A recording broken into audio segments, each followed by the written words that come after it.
Og dermed nåede vi igennem nyhedsudbuddet, som vi havde prioriteret denne mandag aften. Men bliv hos os, for om et lille øjeblik serverer Kurt Let kaffe for en mand, der måtte gå grueligt meget igennem, før han kom ud af alkoholens svøbe. God fornøjelse.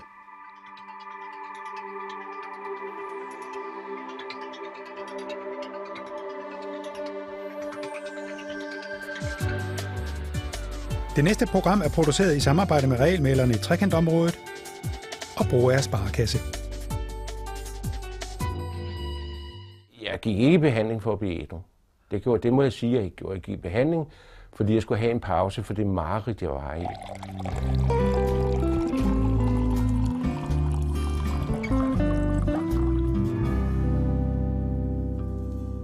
Hvad så, Leif? Er vi klar? Vi er klar.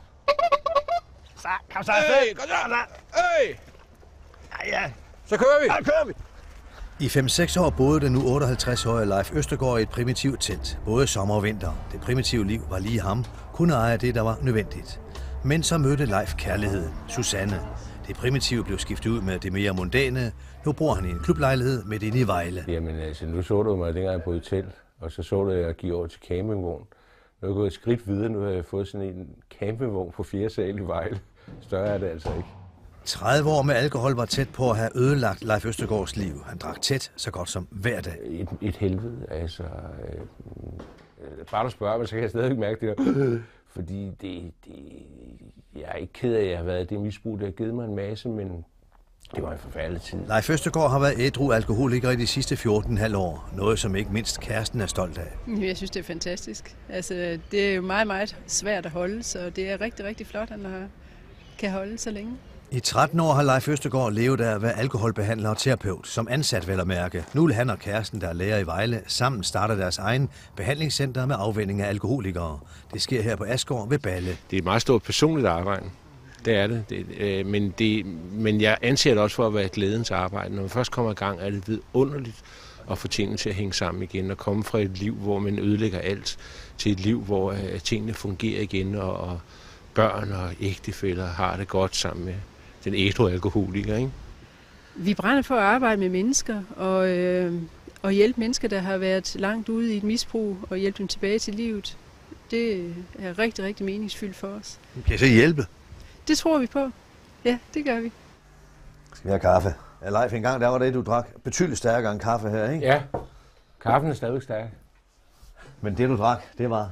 Jamen, jeg drak elefantpege. Meget. Meget? Ja, altså. Så når jeg lige skulle kickstarte om morgenen, så tog jeg en kylling. Om morgenen? Uden ben, ja. Kylling? Ja, du ser helt rystet ud. Ja. Jamen, det er altså, man bliver jo modstandsdygtig overfor det, Kurt. Hvor meget kunne du komme op på i løbet af sådan en dag? Jamen, det er meget, du. Altså, jeg kan godt drikke 30 genstande. Leif Østergaard kørte sin egen litografvirksomhed i 4-5 år. Hans betalingsevne rakte mere til øl og spiritus, end til betaling af skat og moms. Når det handlede om pengene fra firmaet, så træffede jeg nogle rigtig dårlige beslutninger. Hvordan? Jamen, de blev brugt på værtshus og løsagtige kvinder, så sådan var det. Ja, det var skideskægt, men det koster. Og du har gælden i dag? Ja, det har jeg. Det er her, jeg praktiserer mindfulness. Det her, der mediterer jeg og bringer mit sind i ro, så jeg får et roligt og vågen sind. Så jeg sådan er til stede i nuet, som det også hedder, men på en rolig måde, og det er noget af det, jeg er allermest glad for i dag. Det er at kunne gøre det, og det er et fantastisk middel i forhold til også, hvad jeg har søgt i spiritus.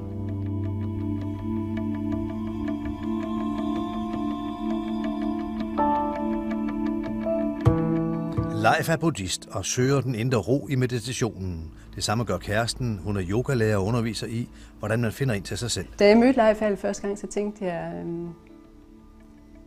at det er jo et af de mest fordomsfrie mennesker, jeg nogensinde har mødt. Og jeg tænkte, sådan vil jeg gerne selv være. Det må være. Altså, hvis man lever med mange fordomme, så bliver ens verden lille. Og jo færre fordomme man får, jo mere åben er man og kan tage imod andre mennesker. Og jo rigere bliver samværet med andre mennesker. Selvom vi har gået hver vores vej med vores opgaver, så har vi sådan i det hele sådan nået frem til nogle af de samme ting. Nået frem til, altså for eksempel, at vi er fælles om buddhismen, og de ting, det er for os. Og vi er også meget, oplever os som meget fælles i vores tilgang til andre mennesker. Vi er begge to meget interesserede mennesker. Leif er en mand, der finder på alverdens ting, så hvorfor ikke anskaffe sig en sofacykel? Man er vel et legebarn, og så elsker han de lidt skøre ting. Jeg tænder på alt, der ikke er helt normalt, Kurt. Hvorfor det? Jamen, jeg synes, det er spændende. Jeg kan godt lide at lege med livet og lege med tilværelsen og prøve nogle ting af. Hvordan er det at køre på sådan en sofacykel? Guddommeligt. Jeg er helt vild med det. Det er da ikke nemt sådan i starten, er det at holde Nej, det er det ikke. Jeg er også væltet. Jeg har været nede og suge asfalt et par gange. Leif undersøger og leger med livet. De fleste af tatoveringerne har han selv broderet. Han har dekoreret dem på, efter han stoppede med at drikke. Ikke noget med, at de er lavet i fuldskab. Altså, din daværende kone, hun hed Hanne, men nu står der Susanne. Hvad er den af? Ja, men jeg var nede hos en god tatovør, og så fik jeg lavet om til Susanne, mens min nuværende kæreste kiggede på det. Og det synes hun altså, det kunne hun godt lide, at en mand fik tatoveret hendes navn på benet. Og når så ovenikøbet det gamle kongens navn, så bliver jeg streget om. Det gør det ikke dårligere, Kurt, vel? Hvad synes du om den tatovering, han har fået? Det er jeg da rigtig glad for. Det synes jeg er en god løsning. Ja. Og den er svær at slette igen. Det kan i hvert fald ikke hverken blive til Hanne eller Anne igen. Jeg er fuldstændig bidt af e-sport. Du er lejer? Ja, og jeg kører racerspil, og jeg kører på nettet sammen mod unge mennesker i hele verden. Bliver du ikke voksen da? Nej, jeg banker dem, du. Gør du det? Ja, det er pragtfuldt. Jeg ligger nummer 1. Leif har fået andet at lave end at drikke. Han elsker at køre race på Xboxen. Det bør en 58-årig måske ikke være åben om, men han konkurrerer med andre drengerøve på nettet. Så, Susanne, så er vi det eneste sted, hvor du har et misbrug. Ja. Lakridsis. Ja, det er engang Skal vi ind og have noget? Ja. Kom. Leif gik fra et liv i teltet på landet til et liv i byen. Årsag: kæresten gad ikke rigtig den primitive boform ude på bondemandens mark. Jamen, jeg savner det. Jeg savner det rigtig, rigtig meget. Jeg synes, det var fantastisk. Friheden, lydene, lyset, det havde noget specielt over sig, som jeg tænker meget tit på det, faktisk. Skal vi fjernsyn? Ja, det er skønt. Okay. Kan du være der? Ja, det går. Du må godt komme lidt tættere. Når vi skal flytte sammen, så skal jeg have et telt, som jeg kan gå ud en gang imellem og være sådan, som jeg er, når jeg er i et telt. Men det bliver uden Susanne. Jeg kommer og besøger dig. Det er okay. Ja, humoren fejler ikke noget, men Leif ved alt for godt, hvordan det er at ødelægge en stor del af sit liv. Altså, jeg fik ødelagt alt, hvad jeg rørte med. Simpelthen, når jeg var, som jeg var, og jeg havde kørt på alkohol, så lige meget, hvad jeg rørte, og også de ting, jeg rigtig gerne ville, når jeg rørte ved dem, så gik det i stykker. Hver eneste gang. For eksempel? Ja, 2 ægteskaber. Mit første ægteskab, det drak jeg i stykker, og nummer 2 drak jeg i stykker. Kom med, skat. Ja. Kærligheden mellem de to er stor. Susanne tror ikke på, at Leif efter 14,5 år som tørlagt alkoholiker begynder at drikke igen. Han har så meget mening i sit liv, i det han er og det han gør, at jeg kan ikke se, at han overhovedet er inden for nogen risiko for at falde tilbage. Nej. Hvem skal have kaffe? Det vil jeg gerne have, tak. Tak skal du have, ven. Selvom Leif har haft problemer med de våde varer, forhindrer det ham ikke i at gå på værtshus. Og Susanne kan få en øl, uden at det rører Leif. Han tager en kop kaffe. Skål med skat. Det er i dag, jeg er ædru. Altså, det er kun dagen i dag, der tæller for mig. Jeg tænker ikke på, at jeg skal være ædru resten af livet. Jeg håber da på, at det bliver sådan. Men du kan ikke garantere det?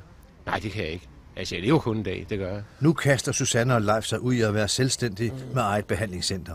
De vil hjælpe alkoholikere til at blive ædru. Det sker her på Asgård ved Balle nær Vejle. Efter 13 år som behandler og terapeut, har Leif visse forudsætninger for det arbejde. Og ved du hvad? Hvis vi har nogle bord her, og vi sidder og får noget kaffe og sidder og kigger ud over det her, Det skal der allerede være nu her.